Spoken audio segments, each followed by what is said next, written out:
President Muhammadu Buhari assumed office for his first four-year term on May 29, 2015, with a pledge to sanitize the judiciary, and no doubt he lived up to his promise by using all arsenal available to him to kill judicial corruption.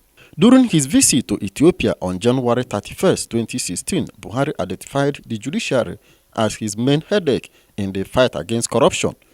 No long after he made his views known, the Department of State Services carried out one of its most daring acts ever on October 4 and 5, 2016, when the agency raided the homes of 7 serving judicial officers of the Supreme, Federal and High Courts across the country.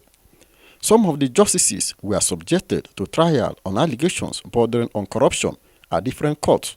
They include a Supreme Court Justice, Sylvester Nguta, and the Federal High Court Judge, Justice Adeniyi Ademola, but they were later discharged and acquitted. We are grateful to the government for bringing this case and taking it out of the realm of gossip, lies, rumors, and slanders. It's been decided. So we thank God, we thank the judge, we thank the state.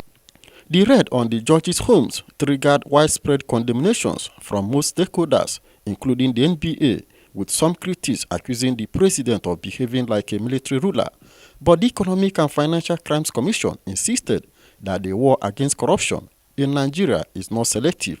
The issue is that there is it's not selective at all. And what we are approaching is what is readily matured now for handling. That is what we go after. And what do I mean by that? These are the low-hanging fruits.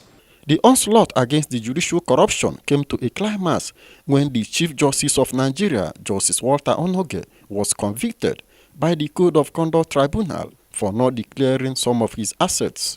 We have heard that the Chief Justice of Nigeria has been convicted and sentenced. The conviction is out of order, it's unconstitutional. It is a breach of fair hearing. Because before this day, on the 23rd of January, the same judgment had been passed before now, removing the Chief Justice of Nigeria without a fair hearing.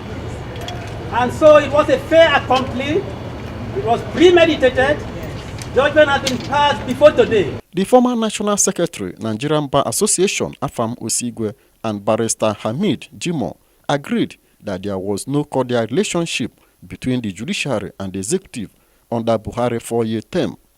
But I think when it comes to the relationship between the executive and the judiciary has had a raw deal in the hands of the executive.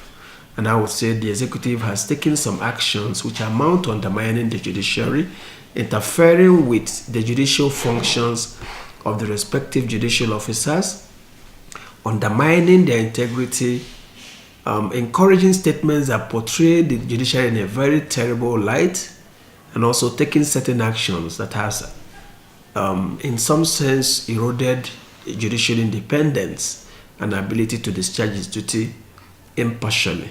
So I hope and I believe that this next level will be a next level where the judiciary and the executive will settle their rancor, and this settlement will also extend to the legislature so that we can have a good government that would be able to take up its responsibilities as laid down by law.